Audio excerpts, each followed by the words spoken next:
जब भगवान श्री राम वनवास के लिए प्रस्थान करने वाले थे। पूरी अयोध्या शोक में डूबी हुई थी, लेकिन राम के मुख पर कोई दुख नहीं था। वे मुस्कुराते हुए अपने आभूषण, गायें और धन गरीबों में बांट रहे थे। उसी समय एक वृद्ध ब्राह्मण कांपते कदमों से बहुत दूर से पैदल चलकर वहां पहुंचे।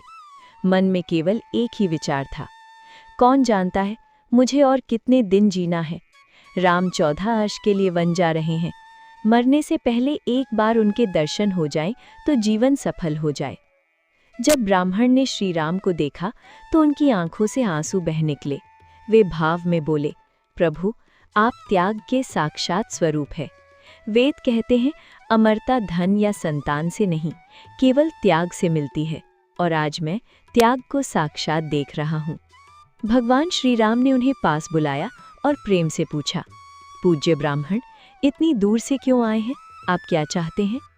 ब्राह्मण ने सरलता से कहा, स्वामी, मैं बूढ़ा हो चुका हूँ, शायद 14 वर्ष बाद जीवित न रहूं, इसलिए बस एक बार आपका मुख देखना, आपसे बात करना और आपके चरणों को छू लेना चाहता था। राम मुस्कुराए, और कोई इच्छा नहीं? ब्राह्मण हंसकर बोले, प्रभु, इस उम्र में इच्छा भी थक जाती है, अब तो केवल आप ही शेष हैं। भगवान राम ने प्रेम से उन्हें गले लगा लिया, फिर पूछा, क्या आनंद मिला? ब्राह्मण रोते हुए बोले, प्रभु, अभी तो स्वर्ग यहीं उतर आया है।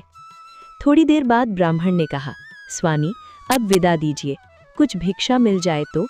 राम हंस पड़े, अरे, जब तुमने मुझे प्रेम दिया है तो क्या मैं तुम्हें खाली हाथ भेज दूं? ब्राह्मण के हाथ में लाठी थी।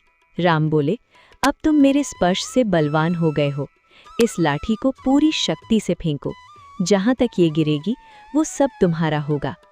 ब्राह्मण घबरा गए, प्रभु, मुझे धन नहीं चाहिए। राम बोले, मुझे आज्ञा का पालन चाहिए। ब्राह्मण ने लाठी फेंकी और आश्चर्य, वो सरयू नदी पार कर गई, महलों और गांवों से भरा क्षेत्र नाप गई और लौटकर राम के पास गिर पड़ी। ब्राह्मण घबरा गए, प्रभु, इतना सब क्यों? राम मुस्कुराकर बोले, अधिकतर लोग मेरे पास कोई ना कोई इच्छा लेकर आते हैं, लेकिन तुम बिना किसी चाह के आए हो।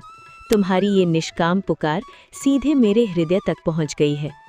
सच्चा प्रेम मांगता नहीं, देता है, और जहां प्रेम होता है वहां भगवान स्वयं रुक जाते हैं। जय श्री राम।